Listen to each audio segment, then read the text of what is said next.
Good evening, very warm welcome to the West Yorkshire Football Show, our Monday night roundup of the week going on and looking ahead to the week that's coming up in West Yorkshire football. Delighted to say, joined as ever by our resident panelists, Stephen Downs, Jayson Boocker and Lewis Sale.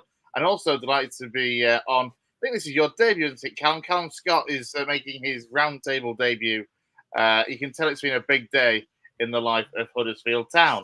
And that is exactly where we're going to start. Duff Man, Michael Duff, is in charge at the John Smith Stadium. Now, I don't know if people didn't get the chance to see it, there is a half an hour special with Steve and Callum and also Zach from a little earlier on this evening. You can go back and check that out on our YouTube channel and social media pages. But for now, we'll start with the news that came about, what was it, tea time-ish this evening? That Michael Duff is the new man at Huddersfield Town. Now, I'll be honest, as a neutral, I'm looking at this thinking, that looks like a very solid pair of hands. But I also said that about Darren Moore. So what do we know, eh? Let's start with you, Downsy. Come on. Are we buzzing? Are we worried? Excited?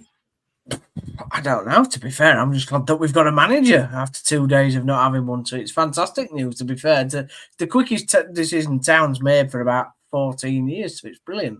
No, genuinely, I think it's an all right appointment. I'm kind of on the fence like I was with Darren Moore.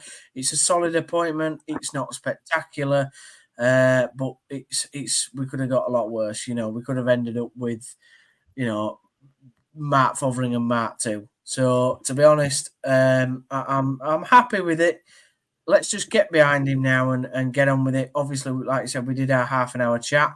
I think me and Callum came into it quite positive, and then our co-producer and presenter Zach, who normally is sort of on the money, he decided to be the negative one today. Yeah. And even though he did say many times, "I'm not being negative. I'm not being negative. I will back you." I've checked he's all right, and we've made sure that he's okay. I think he's just the end of the season's got to him slightly, and the way that the club has been over the last sort of couple of weeks. But listen, we as the club, we've got to just move on now. We've got to try and put last season behind us. It's a fresh start. We're going into a League One season, and we've got to have optimism. Get rid of the bad eggs and just let Duff get on with it. And if he's going to be here for it's 3 years, but if he's going to be here and he wants to do a good job, he's applied for the job 7 million times before, so he obviously wants to be here, which is a positive. So yeah, let's crack on and see what may happen. Ultimately, I think what this seems to offer is somebody that has a good record in League One. Obviously took Cheltenham out of League Two, got them their highest ever finish as a club, took over the Barnsley job when they had come down from the Championship and they themselves needed quite the rebuild as well.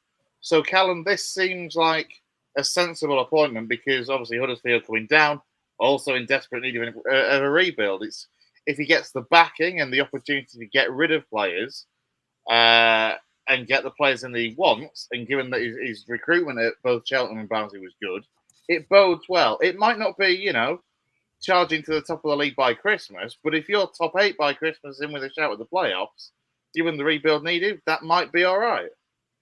Yeah, definitely. I don't think any right-minded Town fans are expecting a sort of to romp the league next year. I think we might need that time, that first season, just to readjust things and let this rebuild take shape fully. And I think, as I say, most people are expecting that. But yeah, I think you're right in what you say about Duff, in that he seems like an experienced pair of hands.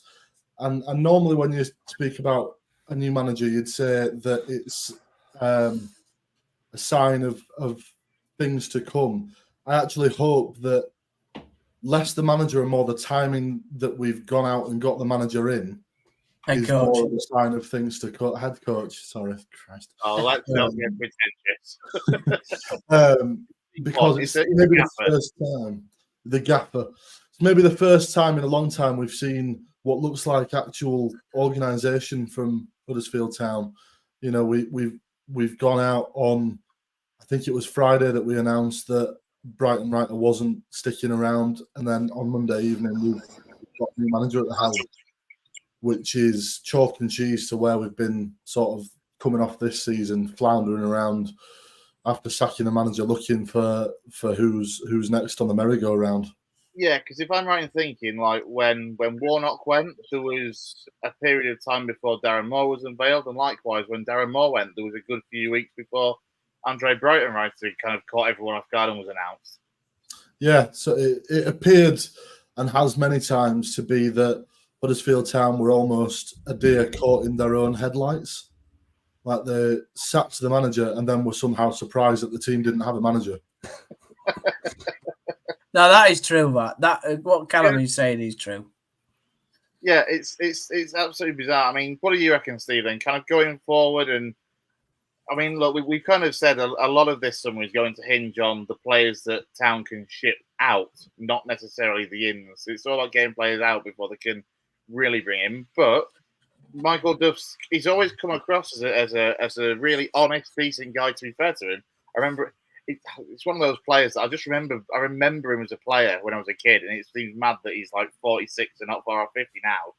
But he's always come across as a hard-working, he was as a player, and he has been as a manager, hard-working bloke that isn't really going to take any nonsense.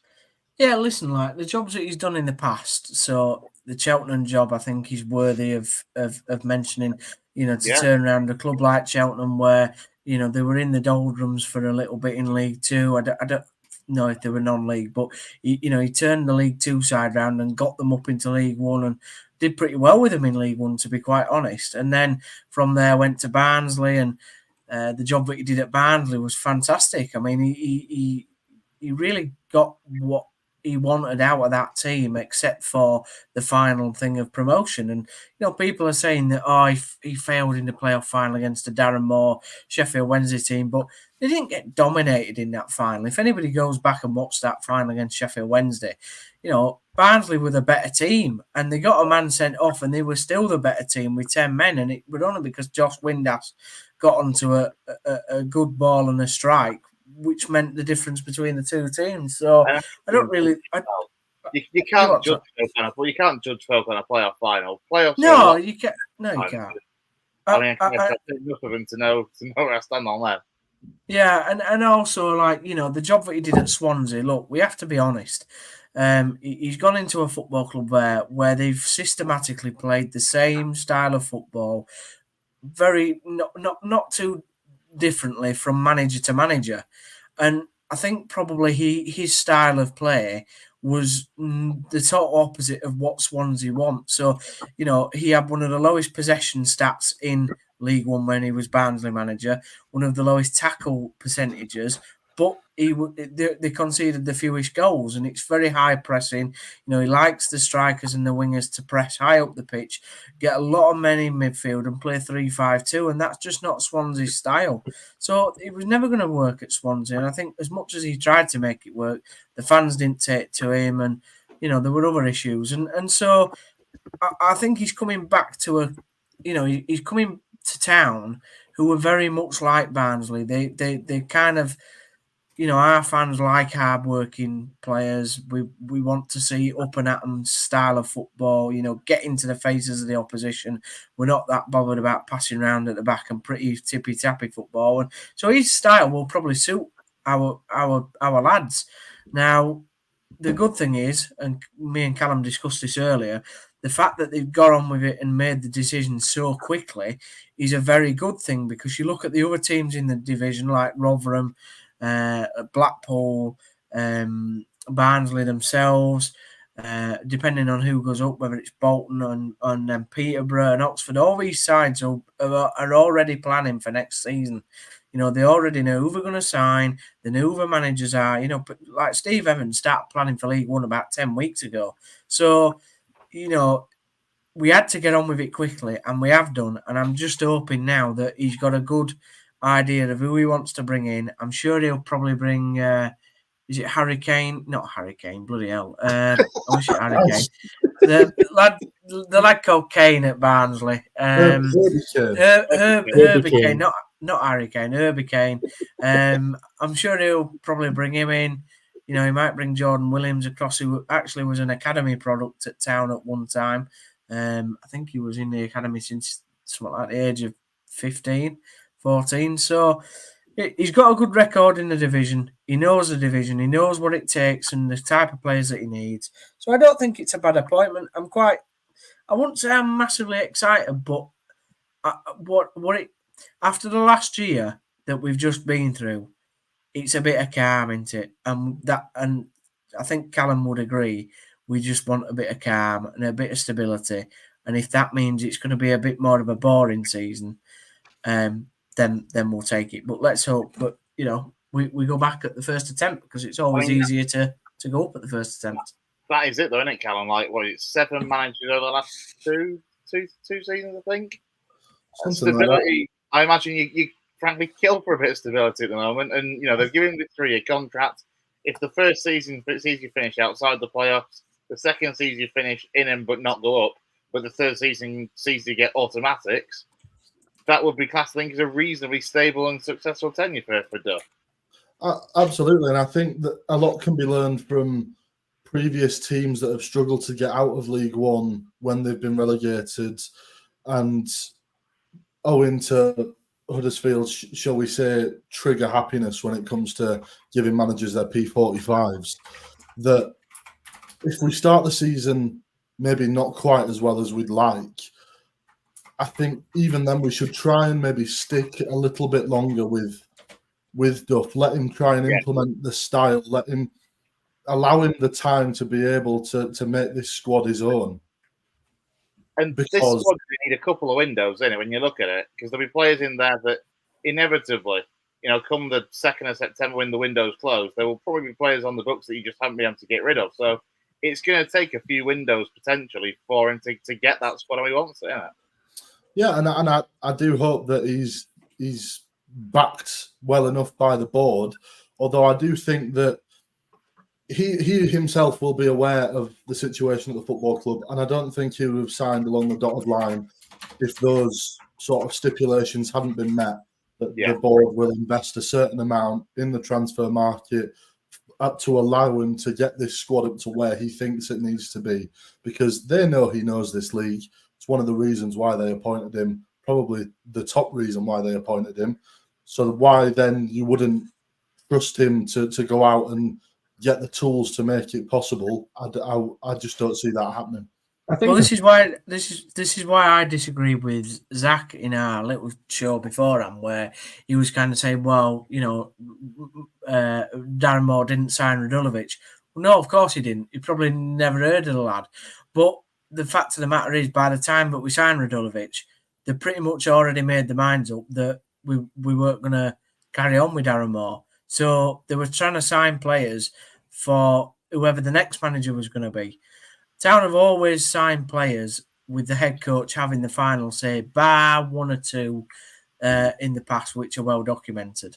So Michael Duff, there is no way Michael Duff is coming to this football club and not having the ability to say who he is and isn't going to manage. It's not going to happen. I also don't think, Danza, that Nagel has actually shown with this change anyway. He's not shown like a happy trigger or anything. Like, I think he fully wanted to back Andre. I think Breitenreiter would still be the manager if Andre wanted to do the job. I think it's very clear that he thought, no, I don't fancy League One, or I don't fancy this on my reputation. I'm going back home. And I think fair play to Nagel in that he wanted to back his man. And he's been left with no decision but to kind of go down this route. So I wouldn't be worried, as you're kind of putting it there, that if it's not going perfectly, as long as you're not in like a relegation battle or something daft, I think you'll probably stick with him. I think a 3-year deal in League One's, a big commitment, isn't it? So yeah, I would fully expect them to be given the time. Well, most managers now, Jay, as you well know, they like to have a 3-year deal because it gives them the ability to, if they do really well in the first season, it gives them a bargaining chip for the next 2 or whatever, doesn't it? Do you know what I mean? And it gives them a bit of stability. But I just feel that and I agree with you actually that Nagel has probably listened to Cartwright and Edwards. Whether that's the right decision, we'll see. But I feel that he's not been trigger happy. He's given Andre the chance to say whether he wants to stay. He's decided it's not for him. I think he's been a little bit cowardly there, Andre himself, in putting out all these statements at the end of the season and then not backing it up by wanting to be here and make the actual change. But that's by the by. We've now got Michael Duff. Hopefully somebody's told him who these players are that haven't done it over the last year. And I'm sure he'll be making a judgment right now for himself on the phone with the players that are still here. Hellick did play under him at Barnsley. So whether he can try and make him stay, I'd quite like it if he can. But I understand that if, we also need to sell him to give Michael a bit even more change in the piggy bank to go out and sign who he wants to sign. Because I'd rather him sign players that he actually believes wants to be here, rather than just trying to work with the same old squad that obviously a lot of the players don't want to be here.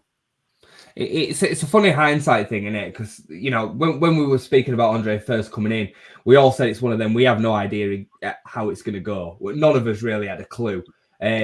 Obviously, Town fans were hoping it were going to be similar to Danny Roll at Sheffield Wednesday, or even Wagner previously at Huddersfield. Them curveballs can sometimes work out like that.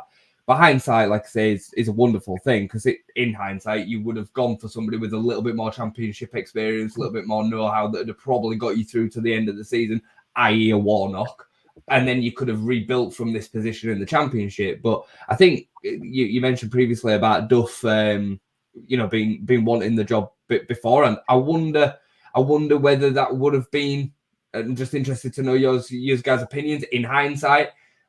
Going into League One next season, would you have preferred him to have had the previous 3 months and then running into this, or do you think it's better now as a clean break for him to start from afresh now? I'll let Cal go first.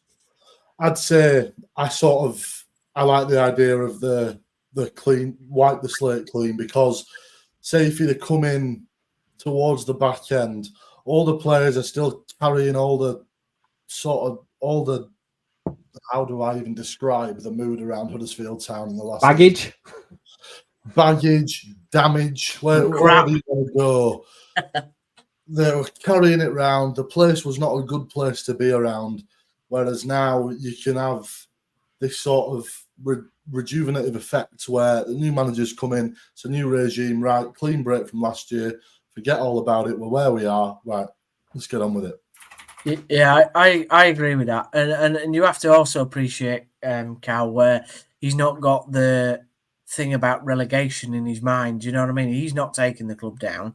His ultimate thing now is getting us back up. So it's all positivity, isn't it? It's all a positive, forward-thinking mindset, and obviously Kevin will like that sort of mindset. And I just hope that we give him the budget, because, interestingly, when you go down from League One, you get 70% of your turnover compared to, I believe it's something in like 64% of your turnover if you're a League One club.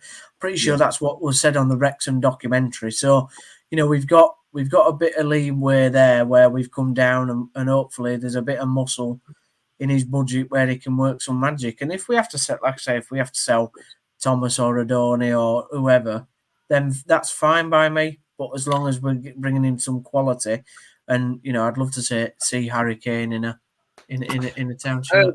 Herbie games, Steve. I mean, Herbie. I like it, mate. I like it as an appointment, mate. I do. Solid. Another trophyless season, I guess Town's the place to go, but that's by the by. What's your guys' opinion, by the way, as an outside? I like it. Yeah, go on, Louis first. No, I think it's, I think it's quite a solid appointment. I think you guys and most Town fans, I'd say, are realistically enough to know that you couldn't cast a net far and wide because of what's happened over the past year, 2 years, 3 years. So you're not going to get the best pickings. You've seen Rossini. I mean, Rossini's never going to go. Never in a million years is he going to go to Town unless he's offered a big deal. I think Nagel's played it as well as he possibly could do, considering everything that's happened. Obviously, Breitenreiter's had his thoughts about his plays, and he's been very public about it. And that almost, I think, for me, suggested he were going to go anywhere unless he got everything he wanted and we managed to get the plays and send him to the airport and go him somewhere else. But I think he's also, like I say, he's played his cards relatively close, and then he's shown them by saying, "I'm keeping my guys at the top. This is a man in charge." And I don't know what else he's really supposed to do now, apart from, like you guys have said, is back the manager to an extent that's affordable. And like you said, Danzy, to be fair, you should be looking at getting the likes of the best Barnsley players if you're wanting to go up, because that's what you need to do to get promoted. If you're not going to do that and you're going to sign average League Two players or bottom end of League One players, you're not going to go up. And I think that's we can't be signing projects, Lou. We can't. We've done that. No, for I don't think you can. years. But I don't think Michael Duff's that kind of manager. I believe he'll not. I think he'll already. Listen, I'd be very surprised if we've already not had discussions in the background to say, this is Plan B. This is the case. I think, like you said earlier, the plan A was to get Andre to stay. That's not happened. I think Duff, in his own mind, will have an idea of what he wants to do. He's got plenty of time to do it. Pre-season's probably not really been dictated by him, but he will obviously have a say now in how that goes. I think it's solid.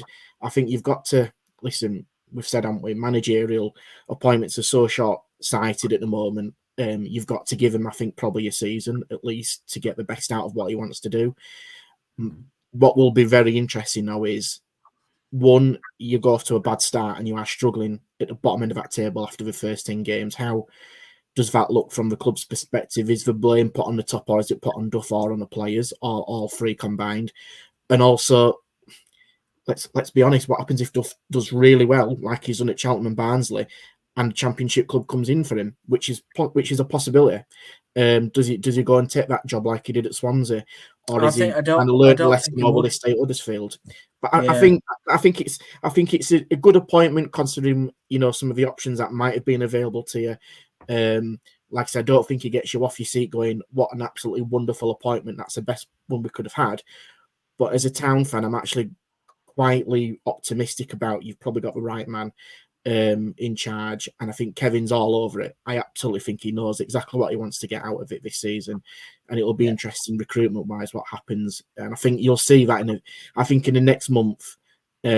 You'll see intentions of Town. I think whether you want to absolutely get promoted or you're quite happy being stable in that division for at least a season. I think, that's fair.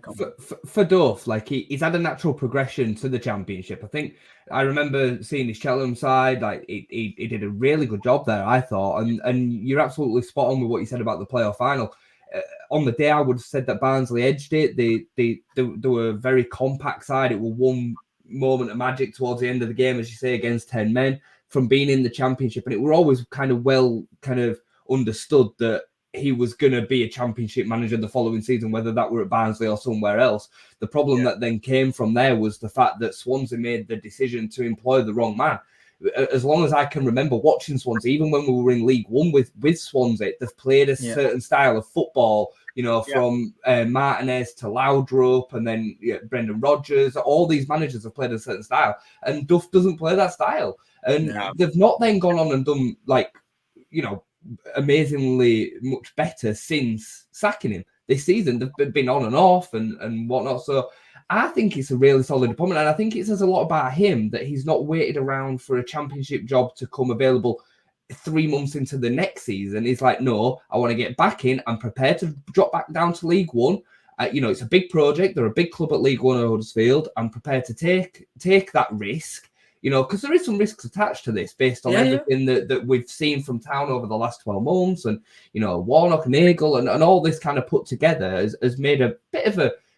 I definitely say there's a bit of a fear in it for a manager that's got a bit of a reputation still. He definitely could have waited and got a Championship job towards the bottom end. Think of like a Plymouth or something like that, a few months into the season. He definitely could have got that. I mean, he could have even got a Plymouth, because I'm guessing they're going to wait for... going to be employing a new manager. So I think it says a lot. I think it's a really, really good kind of synergy between it. And I think you'll do all right out of it. I really do. I want to come on to a couple of the comments that are kind of come in, and one from Ian, who's a regular kind of follower of the show, who says, how many players, and he clearing out of Town, might Duff want any of the bad eggs? Now, of course, we kind of heard about this, from Breitenreiter towards the back end of his tenure about the dressing room, but I mean, what do you two make of it in terms of, from a fan's perspective, how many would you clear out?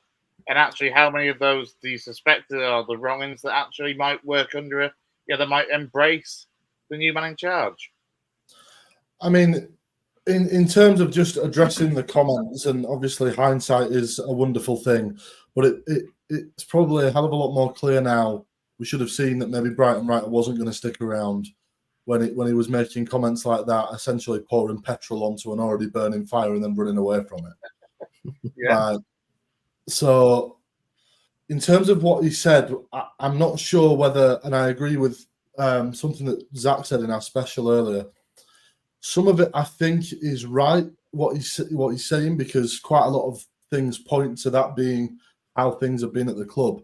But some of it, I think, might have been a little bit of deflection on his part for maybe the role that he played in being tactically naive in certain games, not making the decisions that he should have done, making the substitutions, etc. So, he wants to leave Huddersfield Town with a semblance of high stock, and I think quite a bit of that. I agree with you massively here, Cam, because Jay's been saying this for the last 3 weeks or so.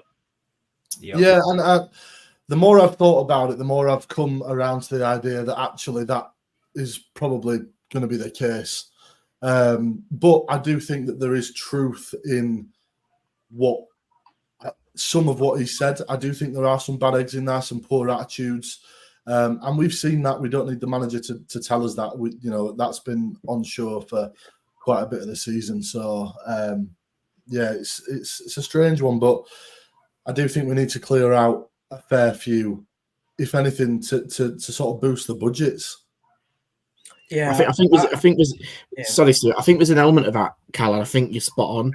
But I'll also say we're all football fans and we're all pretty fickle, aren't we? So if you get a tune out of some of them supposed players that might be on that list and you start winning, that's easily forgotten about, isn't it? And listen, that's entirely up to Duff. Duff may probably already have an idea of what's happened. Probably has had discussions with people in the background. But I think Duff, from what I'm seeing of him, will have, again, an idea of who he wants to keep and what he doesn't want to keep.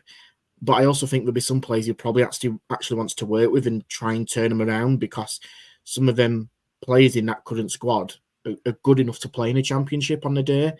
But it does come down to what's happened in the past. Is the line being drawn and we're already gone? I don't know. But I sense that, like I said, football's fickle. And I think if you get a tune out of some of them, it can be quickly forgotten, can't it? Yeah, I would echo that. I mean, obviously, I've had my sort of thoughts on it with Jay in the last couple of weeks. I think there is some truth. I think there is some reputational sort of PR spin that Breitenreiter tried to put on himself. So I agree with that point as well.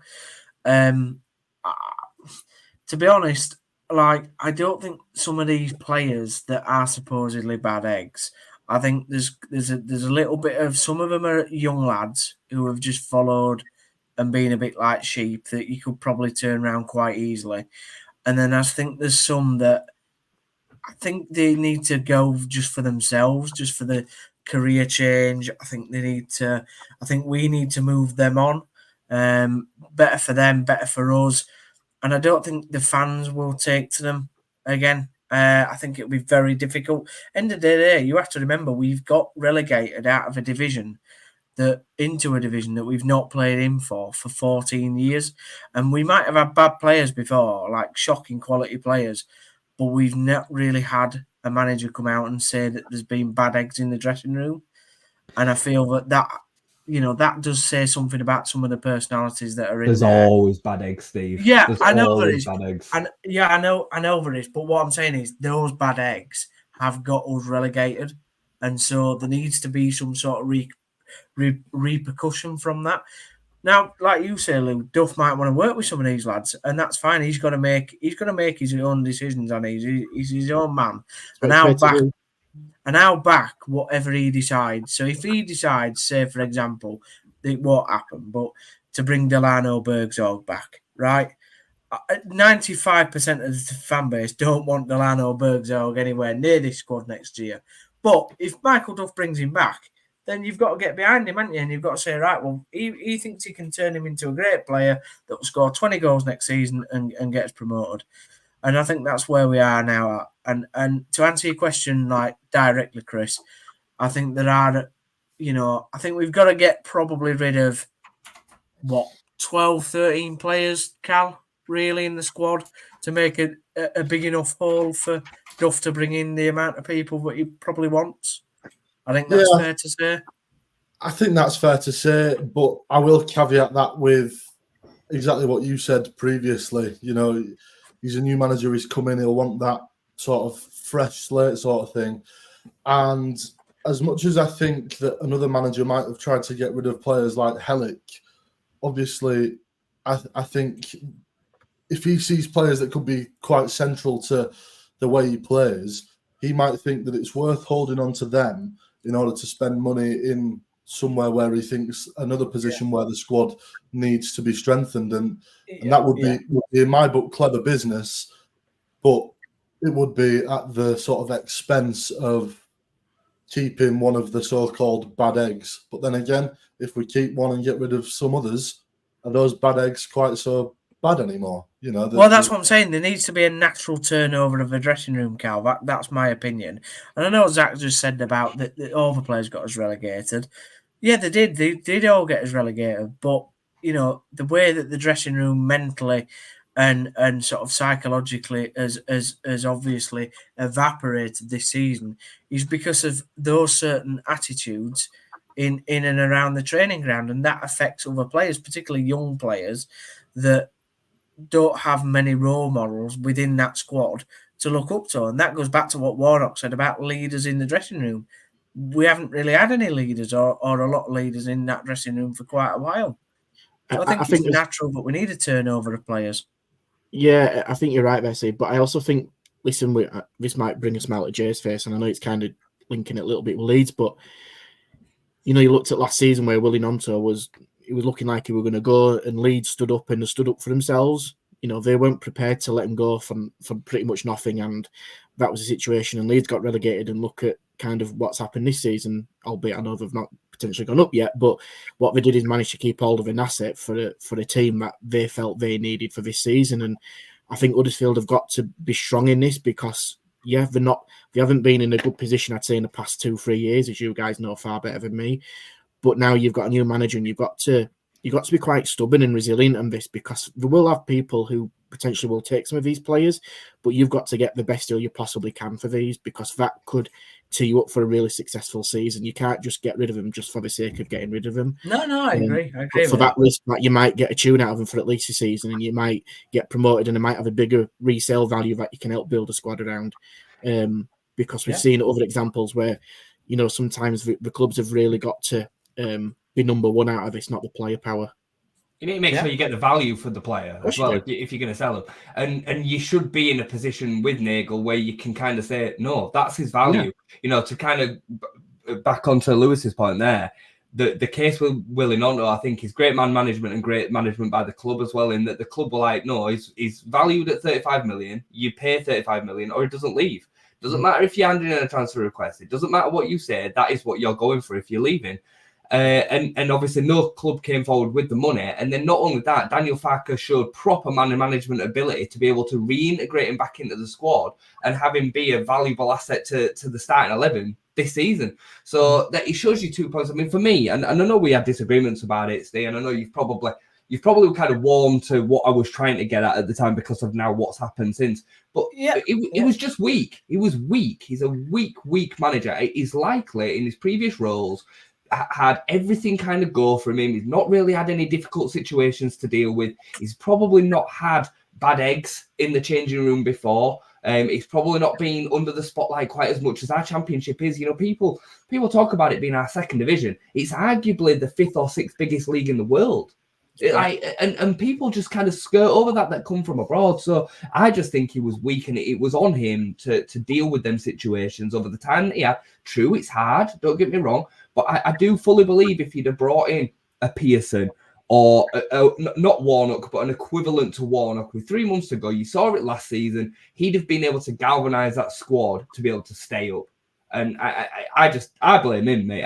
The players are obviously ultimately responsible, but I think he has a massive part to play in why you've gone down. It was just a bad call, and I mean, you look tactically back at some of his games, and it was poor. I mean, and I've come round, I think, more to. I'm not saying I'm totally agree with you, Jay, because I don't think I could ever do that. But I think there's a slight agreement there, particularly since we know that he's just gone back to Germany.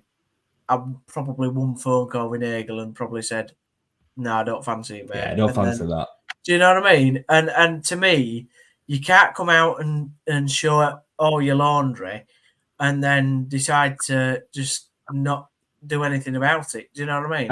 I think he thinks he's kind of said these things to come out looking the like for a bit of a pity party almost. I think there's bits of truth. I think probably is like the Warnock pre-season going to a pub and golf. I mean, I kind of believe that could have probably happened if I'm being honest.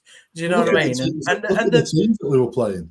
Yeah, and the players, we've seen Cal, haven't we, all season? The players just are not fit. I mean, we were getting to 60 minutes in a game and they're just blowing out of his backsides. I mean, me and Cal probably could run for more than 60 minutes in terms of ready to go when you need me. So I think there's some truth, but I think there was some reputational damage that he was trying to get back for himself. And listen, he'll go back to Germany or Switzerland and middle of Europe and try and get a job that probably pays better than Town. But we need people here that need to be dedicated. And I feel that, my ultimate last remark on it is that the fact that Michael Duff has probably been in for the job for the past year. And you can tell by the comments on his website, on the official statement, that he really wants to be here and really wants to make it work. And whether he's going to stay in Cheltenham and travel up or whatever, at least he wants to be the manager of our football club. And to me, and I'm sure to Callum, that's all that matters, really. You have seemingly gone into the final thing that I kind of wanted to touch on with Michael Duff, because I remember us talking on this podcast when Michael Duff left the Swansea job, and Swansea fans were just hitting him repeatedly with the he's not living in Swansea, he's spending like half the week in Cheltenham sort of thing. And I remember Michael Duff kind of responded to those comments in one of his final press conferences at Swansea, basically saying that I think at the time his kids were going through the GCSEs or whatever, he wasn't prepared to uproot his family from Cheltenham to move to Swansea. And it's kind of, I've just been looking at the comments that have been coming in on the chat as well, and there's the similar sort of thing is coming up here with Town fans. Town Fan TV seems to think that he'll be moving up here.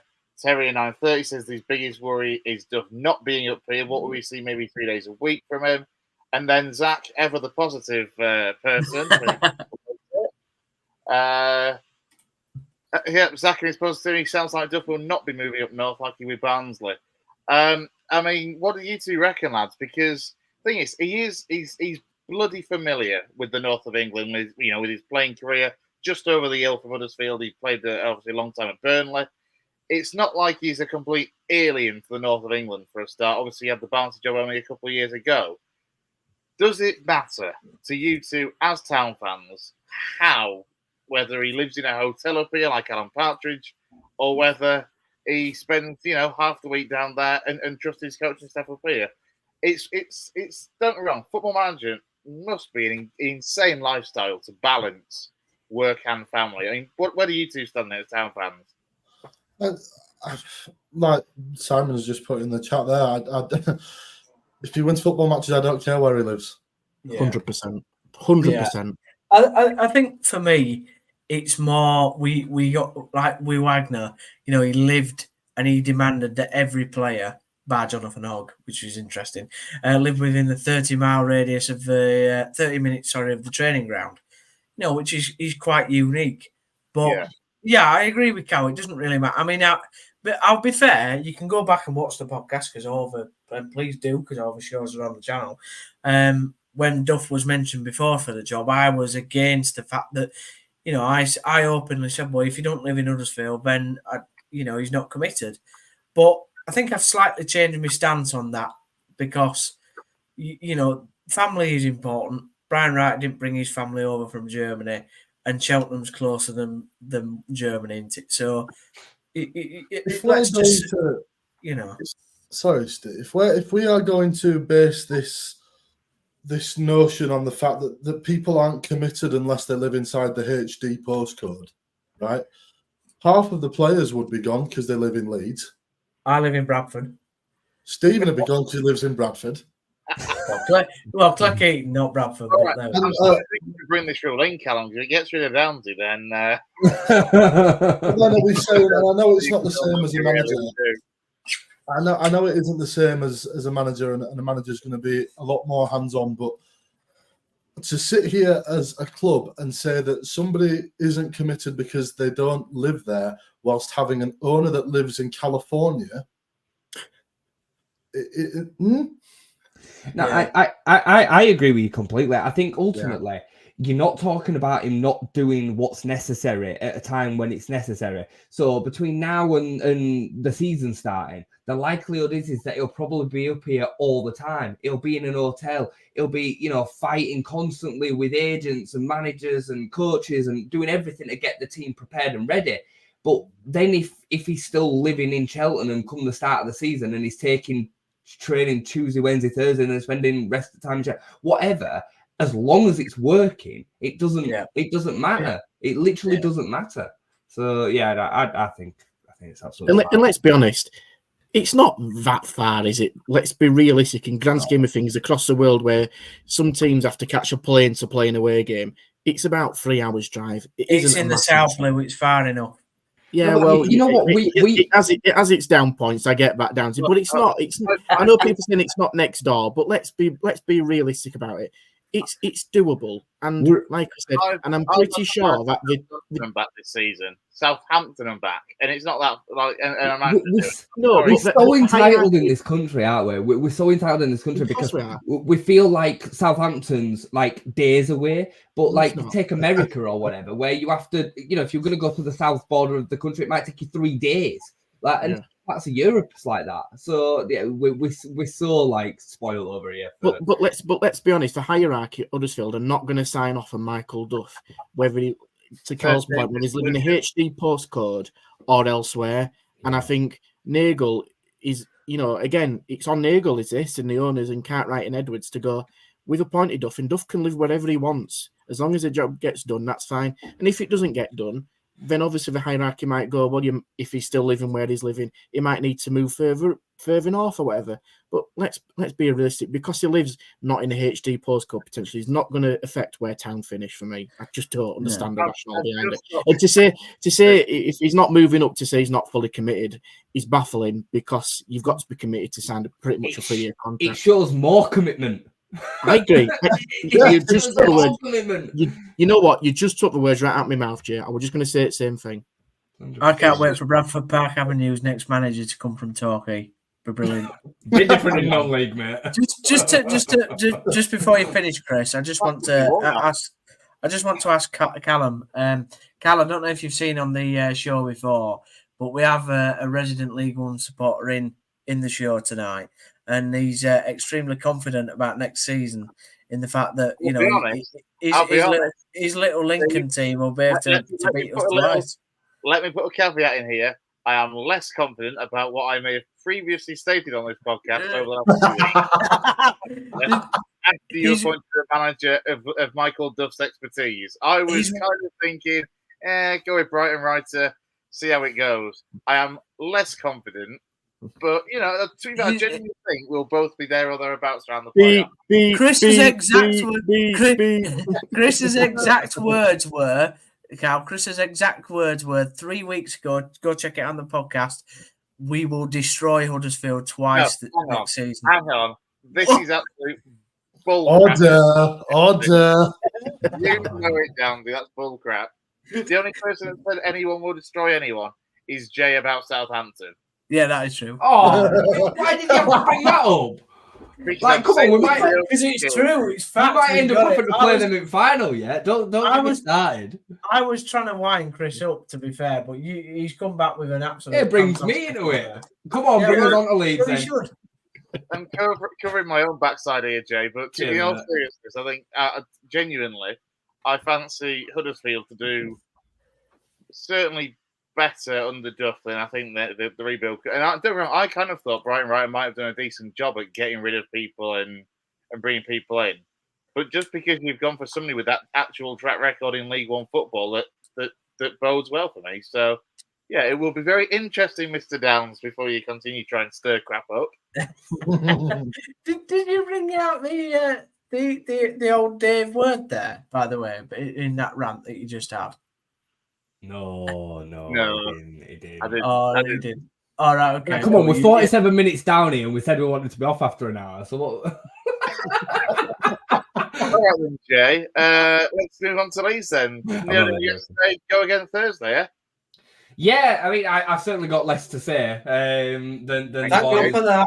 It's obviously it's obviously big news for you guys, and I'm actually chuffed for you. I hope you have a semi-successful season next season. Wow! And not get relegated again, I guess. So we're gonna clip the beginning of that sentence. Yeah, I think me and Brownie did a review the other day. We did have a little bit of an issue because Brownie was away from his equipment, so the review wasn't of tip-top West Yorkshire Football Show standard, but we did have one. So go back and check that out if you want to see his instant kind of feel into it. But the game, as the same as the Southampton West Brom one, were both a bit of damp squids. They were probably their game was probably slightly more entertaining to watch for a neutral, but I think we went there with a game plan based on the back of his form to make sure that we were resolute defensively, and I think we achieved that. We obviously came out with a 4-3-3, which we've not seen all season. We actually changed the formation. What are you guys laughing at? Stop it. Professionalism, please, boys, please. I'm just chuckling at Callum's departure message for you, Jay. All right, okay, wait. Come on, you canary, says Callum. I mean, he could have said it himself before he had to go. By the way, disrespectful. Thanks for joining us, mate. Cheers, Cal. Top last message, mate. Yeah, I think we saw a 4-3-3, which we've not seen all season. I did call it in the build up to it as to something that I thought we could maybe do to change, as did other Leeds fans as well. You know, we've looked open in that area of the pitch, and with the resources at line, it kind of made sense to put another body in the midfield to try and pack out them areas where we were having some problems. And I'd say minus the first 15 minutes where they had a couple of half chances, nothing. They had one shot on target over the whole game.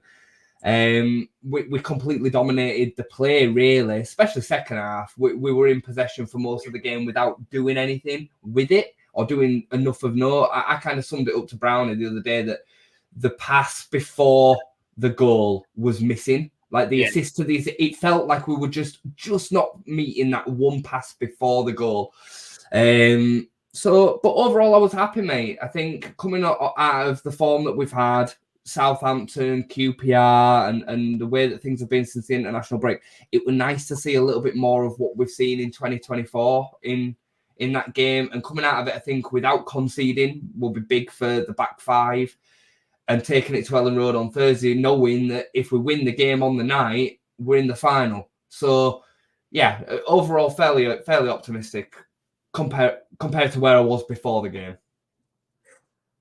Before the review that was on Sunday, where you and Steve were going through it like, oh my God, we can't believe it's drawn. One thing. Hold on. Both talking. You're lagging out, Chris. I'll talk for a minute while Chris unfreezes himself. Yeah, kind of based off what you're saying there, Downs. Brownie picked that we'd lose 2-0, I think he said. I think I said that we'd draw 2-2, but I wouldn't have been surprised if we'd have gone to Carrow Road based on what we've seen and lost 2-0. And then we were completely chasing the situation on Thursday with, little to no hope of actually qualifying. So given where we were, and I think that kind of sentiment goes for most Leeds fans in that they weren't optimistic before the game. While the game wasn't perfect and the performance wasn't perfect, Farke's ability to change and his willingness to change, and seeing that we were a little bit more defensively structured, I think has left us all feeling like we can go to Elland Road on Thursday, create up a bit of a storm and really get at them and win the game. I still think Thursday, the first 20 minutes or so is absolutely massive. I think we score early I think we'll be all right. I think if the longer the game goes at 0-0, the more the anxiety and the worry and the trepidation, previous playoffs and all the rest of it that you kind of want to talk about kind of comes into the equation, and the more we potentially have we have an issue on the night. So yeah. It's all about the fans in it and the positivity. You've got to go into that game with positivity back, haven't you? And on the players' backs, because if the game starts and the longer it's 0-0, Jay, it's not looking good, is it, mate? Great. I said it to Brownie the other day. I think the fans have got a massive part to play. I've kind of been digged out by a few fans on social media for this, because I've been calling the fans out a little bit. And I think some of it is fair, because I think we've suffered over the last 2 seasons a little bit, but the hangover from Bielsa still exists. I've mentioned this a few times recently, and people can't wait to just jump all over Farke because of the style of play, and it's not in comparison to what Bielsa gave us. It's just not the same. That's it. It's gone. If that never have existed, we'd have absolutely loved this season. For him to have achieved 90 points, given the start of this season and some of the problems that we've had throughout, and all the loans going out in the summer, deadline day, we were all there, and Sinistera leaving at midnight and all that, like we mentioned Nonto earlier on. He's had to deal with all that. Don't get me wrong, the football at times, it is a bit boring. It is a bit boring, but it's very structured. It's very resolute. I've never felt so calm as in 2024, earlier on in the run, where we were winning 1-0 and 2-0, and the game felt dead and buried after 50 minutes. Like, I never felt like that under Bielsa, as much as it was more entertaining. I never felt like that, or very rarely, because we didn't win games like that. So I think there's many ways to skin a cat, and for me, he deserves, and the players deserve our backing. I agree. When you called them knobheads, it was a bit harsh, mate. I'm not gonna lie. I mean, there was context around that. There was something specific, but like the game the other day, Norwich have got proper leaders within that squad.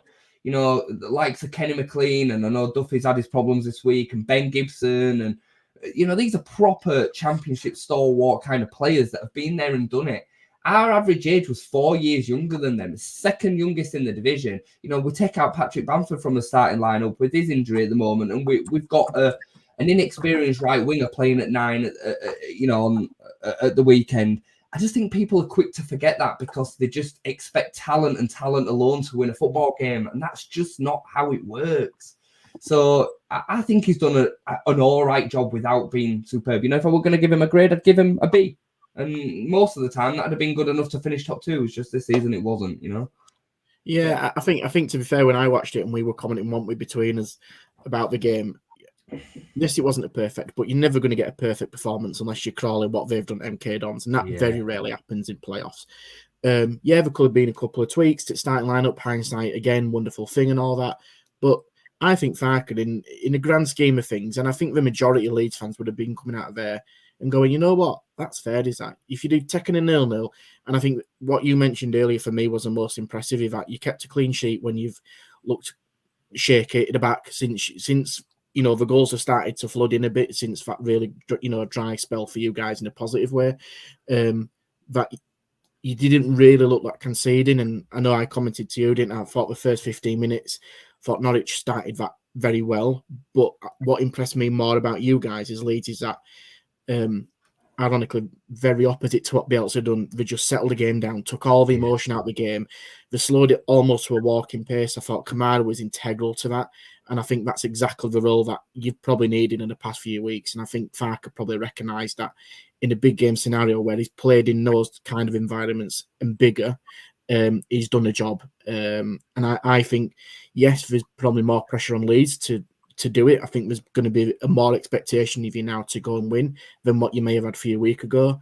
But to draw 0-0, all the way down to Norwich, come away with that, and you're still in the tie. Yeah. I don't think it's a bad thing, and I think the players will actually thrive on it. Yes, they're going to be nervous. There's going to be apprehension about it, but if you'd have been going into that game 1-0, there's even more trepidation in there. But 0-0, I think even if you scoring is an equaliser for Norwich, I generally think the Leeds fans will drive you through. I think so. I think the there's too much of a carrot there to not get behind the lads. And like we've said before, the journey's probably more enjoyable, but at the end of the day, you've got more than enough in the tank and in depth as well to get you through that game. And I'll be honest, I'll be surprised if you don't win. I know this sounds really harsh because he's had a decent enough season with the points return and actually winning more games, and obviously not. But it probably is a bit of a failure to not go up now. And that sounds harsh, an expectation, but that's where I would see it now, because I think you've got enough there to do it. I think there's a couple of points that I want to come back to, so hopefully I won't forget. I think it's a failure not to get to the final. At this stage, I think it's a failure not to get to the final. I think a one-off game in a championship playoff final, I think if you end up losing that in a close 1-0 to a Southampton, I think you can kind of lick your wounds and come back next season. I think you would have a hard time justifying not being able to have that opportunity on the day in a final, personally. So I kind of agree with you. I think in a playoff final, anything can happen. The points around defending, our last 4 away games, we've conceded 2.7 goals per game. So to go to Norwich away, who defensively they're not great, but going forward they're very good, and keep them out again, which we did at Elland Road in the previous meeting, I think is really good. It's what the team really needed going into Thursday. As for Kamara and fans not understanding the game, and again, I'm kind of throwing shade here. There's this old kind of picture that's been circulated, and it always makes me laugh when I see it, of the greyed out area in the middle of the pitch, and fans don't understand what happens in that area of the pitch. And then there's one at the goal where it says goal, yay, and goal conceded, boo. And that's all it is. And that's what fans understand as a general kind of premise. And it always makes me laugh whenever I see it, because Kamara's been getting like 50-50 return of unbelievable praise and unbelievable stick for his performance at the weekend. I said to Brownie, I thought it was excellent. It was joint man of the match with Firpo for me. I thought it was very, very good. And some fans saying that he shouldn't have been anywhere near the pitch. It was absolutely terrible, kept on giving the ball away, slows play down too much, and always passes backwards, blah, blah, blah. And he ended up winning man of the match through the Leeds voting. And I just thought it just shows you the polarizing view of the way that fans view a game of football. And that's not to then dig out. I kind of sound like a pompous twat when I say it, because people are like, oh, just because you're a scout or just because you watch a lot of football, like you see the game. It's not about that. It's about understanding what the tactic and the instructional situation is in the game when you're watching it. Just because a player doesn't make a 60-yard ping pass doesn't mean that he can't do that. Quite often it can be that he's instructed not to do it, and it's part of a bigger process. This team's won 26, 27 games this season. And that's been done through this style, working in an effective way through most of the season. So you have to just try and take the specs off sometimes and see it from a broader perspective. That's all I'm saying. So yeah, I agree with you completely with Kamara. And let's be honest, and I know I'm sticking up for Leeds, but I think without Kamara, you closer to losing that game than what you were with him. And let's be honest again, in the light of day, you were not conceding a goal, and you didn't really look threatened, even when Melliad having an absolute shocker as well. Yeah, you've got a goalkeeper look to shaky as whatever, pinging the balls out of play and just not looking comfortable, and you've still not conceded. Yeah. So I think like you said, I think put it in perspective. You could have a wow of a game on Thursday and lose 1-0. Who knows? That's just the way football works. But I think there's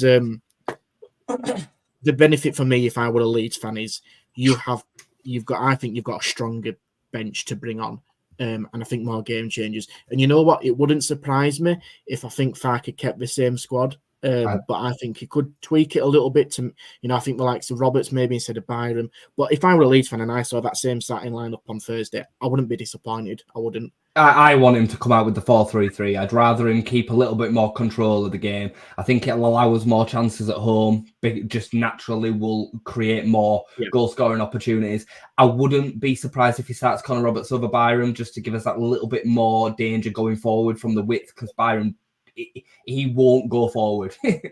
As soon as he gets the ball at his feet, he'll look to go backwards, whereas Connor Roberts will attack. So that wouldn't surprise me. But it comes with its own problems, does that? Because then we're a little bit more open down that side, and we might get hit on the counter through one of their attacking danger men down that side. So, yeah, either way, I won't be unhappy. I also won't be unhappy to see Rutter benched.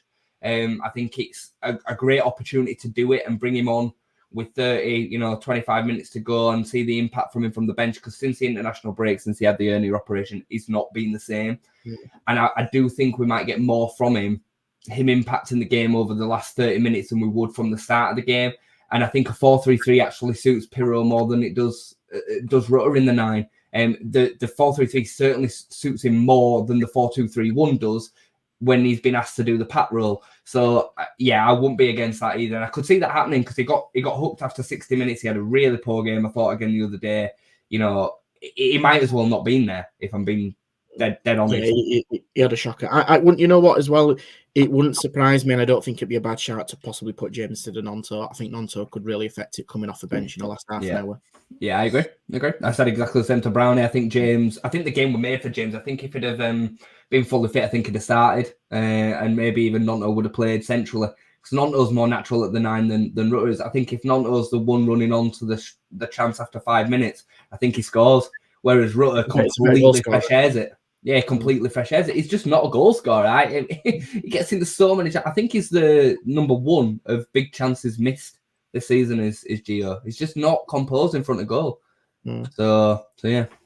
We'll see what Thursday brings there. Are we thinking watch along for Thursday night? Yeah. No, we're not. But I think we get through 1-0. That's what I think. I think it'll be 1-0 on the night in 90 minutes. I hope, because I can't even deal with 120 or even penalties. Honestly, I'm going to come on and do a review afterwards, and I'm already dreading the thought of what I might have to get through on Thursday. No, you won't. Steve Downs. Wow, that was serious. Joe's been on about doing a solo review on Thursday night because Brownie's not available. And I'm not going to lie, I think all 3 of the rest of us are also very tempted just to come in and join you. We're just going to sit here and watch in that case.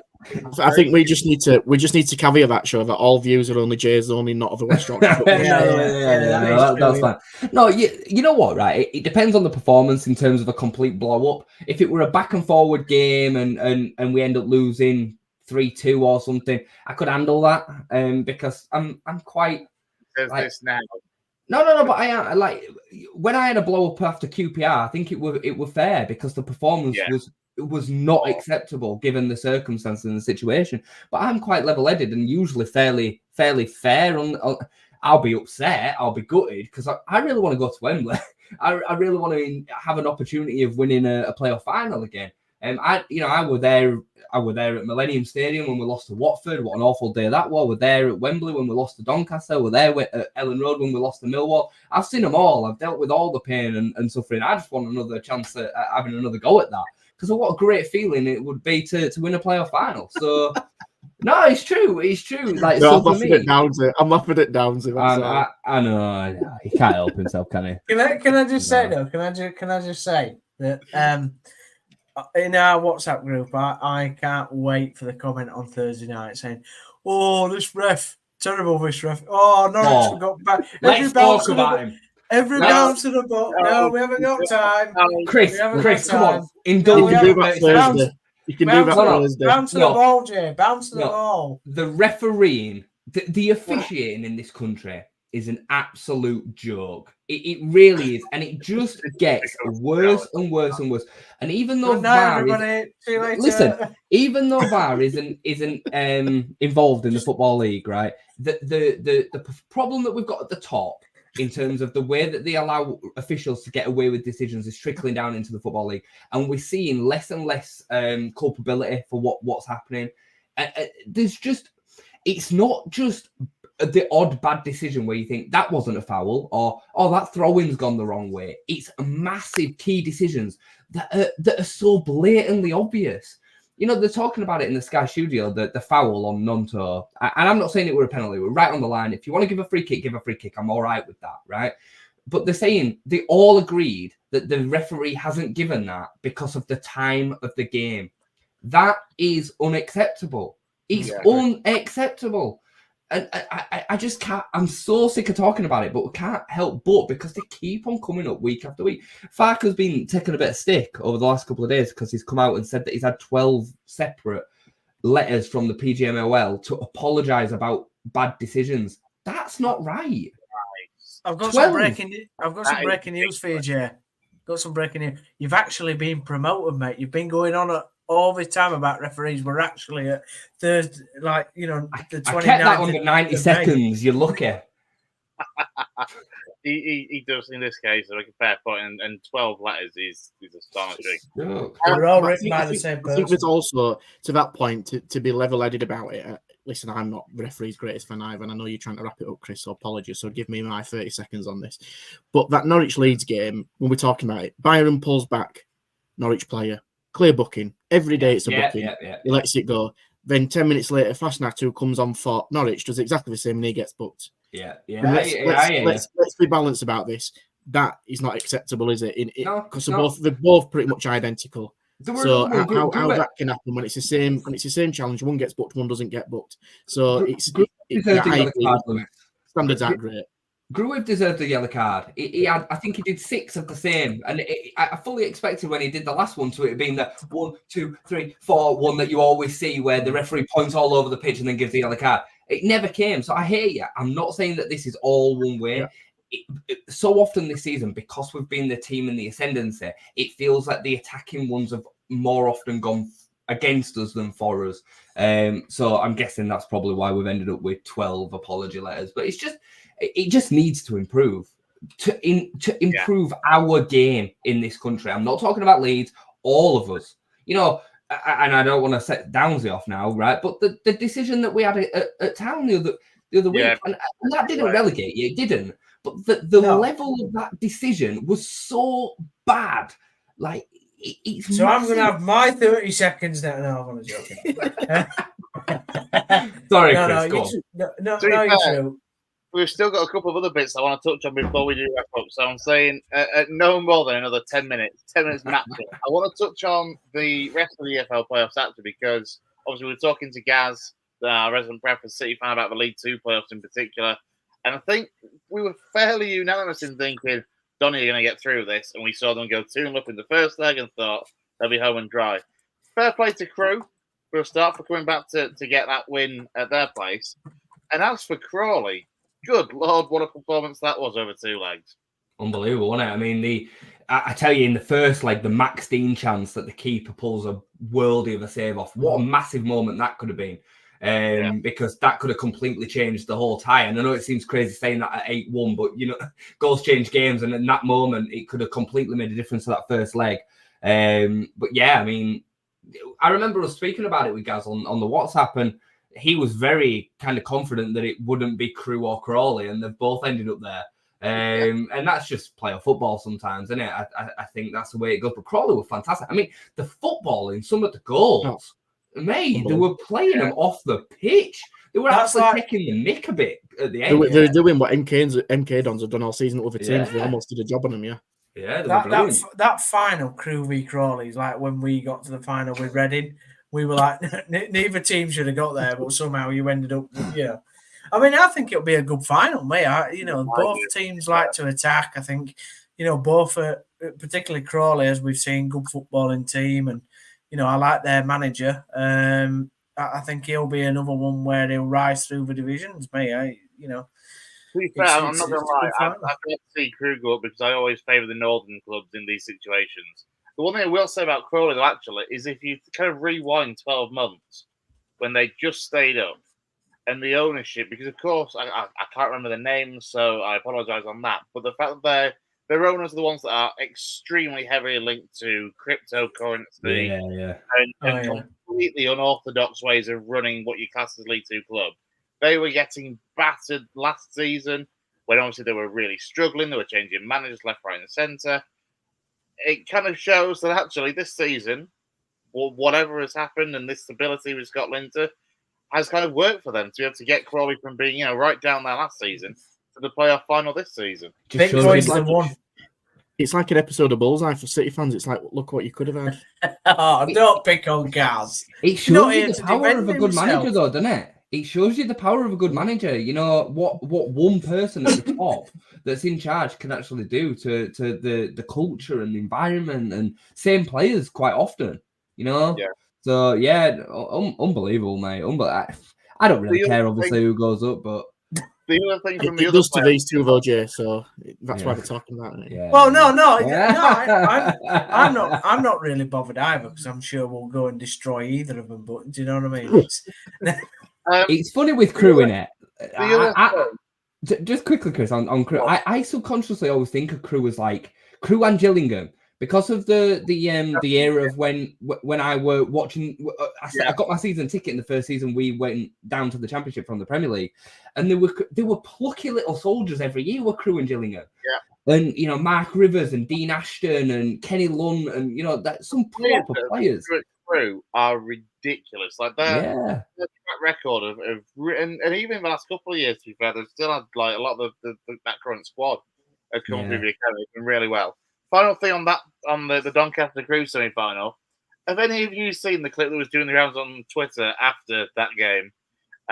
Just when it went to penalties, when the Crew had its keeper Stryek went over to the goal and launched the Doncaster Rovers water bottle, the goalkeeper's water bottle, into the stands, because on it was where all the penalty takers were going to probably put their penalties. I never saw that. That is, I'm not going to lie, that is shithousery of the highest order, and I am absolutely living for it. I think it's brilliant. The speed of thought from Stryek to must obviously see it, put two and two together in that kind of situation of preparing to save the first pen, and thought, hang on, I've got a chance to do something. Lucky he didn't get sent off, though. I mean, it's great. The clip, honestly, if you can see, what's even better is I think at the last second, must be a Doncaster Rovers photographer behind the goal, realises what he's about to do and tries to get to the bottle before him, but it's too late. No way. Really? I'll go watch that. I'm sure that like goalkeepers have written the thing like the penalty takers on the water bottle before in the playoffs. I'm sure Sky's showed that before. Jordan Pickford did it in England games. He had penalty takers on the water bottle, but it was it just absolutely cracked me up with the Doncaster Rovers goalkeeper. Sorry, the Crew goalkeeper was just like, hang on, there's his water bottle. Let's get rid of this. And he just launches it into the stand. Love that. It's such an EFL thing to do, isn't it? It is, isn't it? It's just brilliant. That's why English football's the best. We're going to have to find a different way of keepers to keep up track of it, because if that's what we're going to do, there'll be notes past the players in the huddle around penalty shoots out, and there'll be players going, go left, go right. Yeah, but also, like, do you remember, like, there was one, was it Jens Lehmann? Like, I'm sure he was, like, one of the first people to do it, where he stuck it down his shin pad, but actually, like, inside his shin pad. Can you imagine how horrendous that piece of paper will have been when it gets to 120 minutes? Surely that's smudged, to say the least. He can't read his writing anyway at that point. This is laminated, it. Very quickly before we move on to non-league, Lou, one word from each of you. The League One playoff final, Bolton and Oxford. Steve, who's winning it? Bolton. Look, Jay? Bolton. Lou? Bolton. Yeah, and I'm thinking Bolton. I picked Bolton beforehand, so I kind of got sick with Bolton. Yeah, Bolton will win it. Lewis, non-league then. Let's talk Avenue for a start, because they've been busy over the last few days. They've keep opening Facebook, and hey presto, there's a Facebook telling me something about signing for Raffle Park Avenue.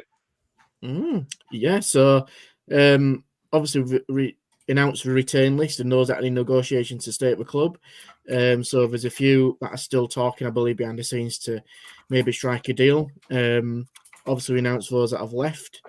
So for those that are familiar, there's like Mitch Lund, Will Longbottom, Mason O'Malley, Will Lancaster, and Harrison Hopper. But we've also announced that Craig Ellison, who was kind of towards the end of the season our first choice goalkeeper, has been experienced. And I didn't know this until our very own Halifax Town goalkeeper, Dave, Sherman Stats himself, told me that he actually played a couple of games from himself. That he played at Halifax, so he's sticking around. And we also announced last night, at the time of recording, what's on Monday, the 12th, that Keelan Swales has joined the club as well. So Keelan's been at Ossett and most recently FC United. And he's been closely monitored, and he's been away on one of these infamous FC United abroad trips in Italy, and it's been agreed that he's obviously joining the club next season. So, listen, it's a decent signing, and I know that the club have been looking at him for a little bit, and it just seemed to work for both parties, and hopefully that Keelan can do a job up top because he can play in the front three, he can play for target man. With James Hansen's obviously there again for another season as well. I know there's been a bit of, again, mixed feelings on social about whether Hansen's the right person to stay because he can only play a certain amount of games. I understand that sentiment, but I also will challenge that and go, Hansen is a name that will terrify a lot of defenders in that league. And actually what he can potentially do is he can change a game, and he's also got a bit of pulling power that he might know other players who he feel could help Avenue to get back promoted. So at the moment, there is a lot of stuff happening behind the scenes, but the first signing on the dotted line, just 2 or 3 weeks after the season's finished, shows that the intention already there, and we're not messing about. He didn't terrify me because he cowardly didn't play at Abbeyfest, but there we go. He just terrified of you, mate.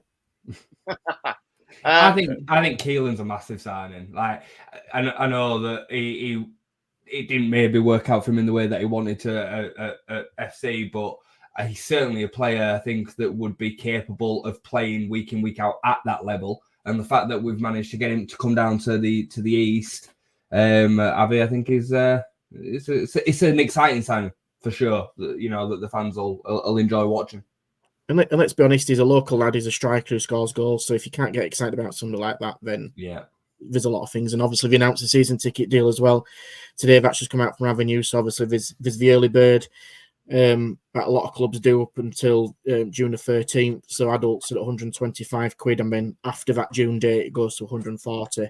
So it works out about an adult about, I think, £6.50, £6.57. I think exactly is the number. And listen, season tickets sometimes are a little bit misleading for me, especially at non-league level, because we don't sell a lot of season tickets.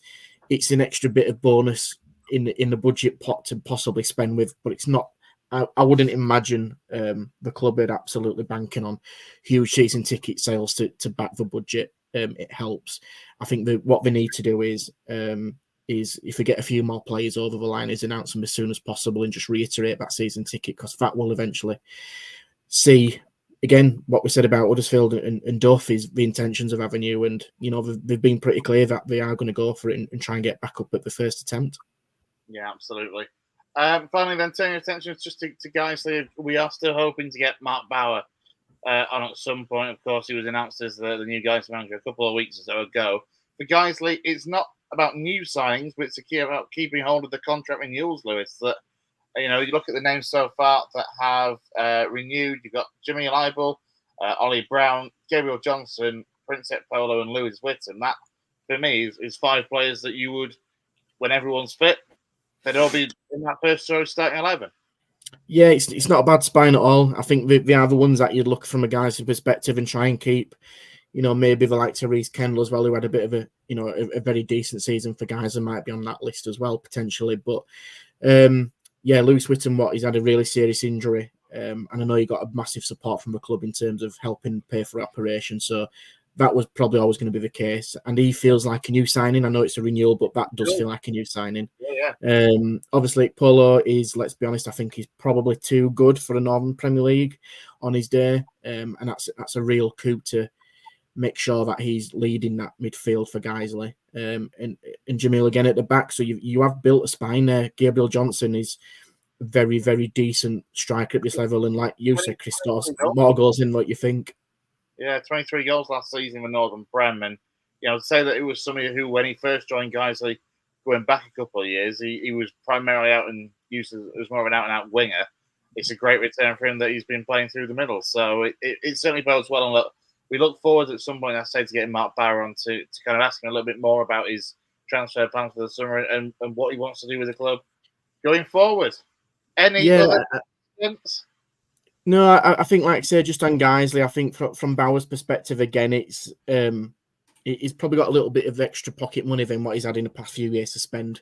And I'm not saying he's going to be like a kid in a sweet shop, but Bauer and the Bosch are very astute and shrewd people who will pick the right options for the right value of money. And listen, I think there'll be probably a few trials happening at Guiseley pre-season, and I think that's the way Bauer and Bosch have usually done the business. But again, once they make a few signings, with already those that have renewed, I think Guiseley are looking upwards. And I think, like I say, it's been relatively quiet. I know elsewhere that Emily have obviously announced their season ticket deals at 135. Obviously, we were there the other night in a cup final, so it'll be interesting to see how they recruit for the new season ahead. Garth, who got promoted as well in the same situation. But I think from a non-league perspective, it's that managerial merry-go-round which we're talking about. And I posted this on yesterday or the day before on social media of those that have been moving in and out. Obviously, Grant Black, who many people might know in the non-league scene, used to play at Avenue, South Yorkshire lad. He's now at Brighouse. He's joined there. Obviously, Cleethorpes now have appointed Craig Rouse, who's left Pontefract Collieries. That was kind of announced, wasn't it, by Pontefract in the statement that went out from Craig Rouse on Wednesday night whilst we were at Emley. And we were talking on the way back in the car and we're like, surely he's got somewhere to go. Why would you walk away from Ponte, given the season they've had sort of thing after that time, without giving one more go?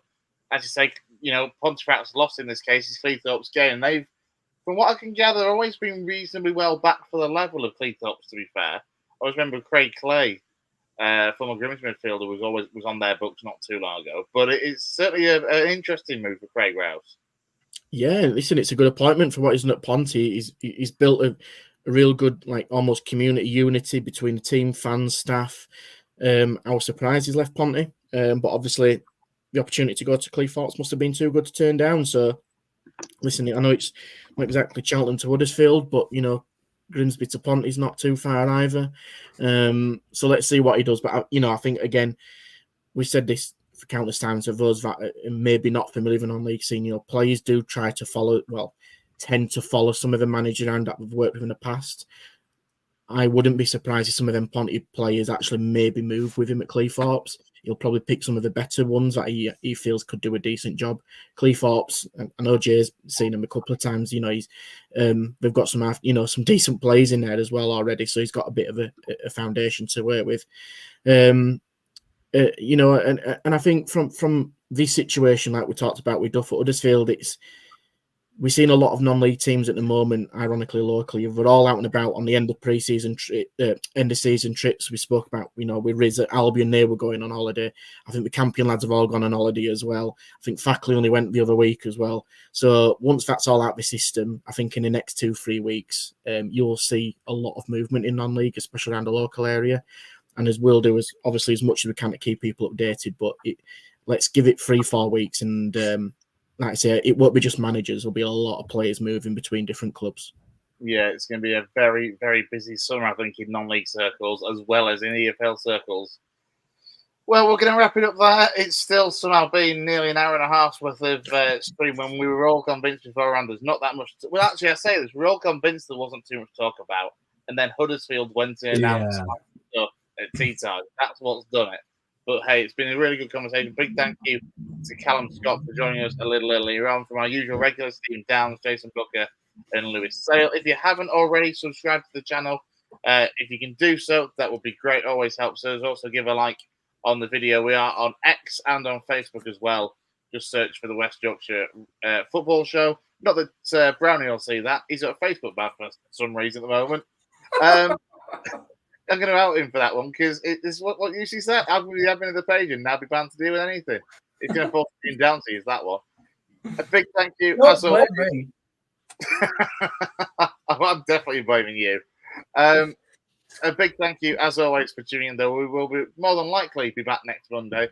There'll be a playoff review to discuss. There'll be something on Thursday night and then probably, I imagine, a Monday night review as well, looking ahead to potentially a playoff final between West Bromwich Albion and Norwich. So we'll see what happens. Thanks for joining us tonight, lads. Pleasure as always. We'll see you soon.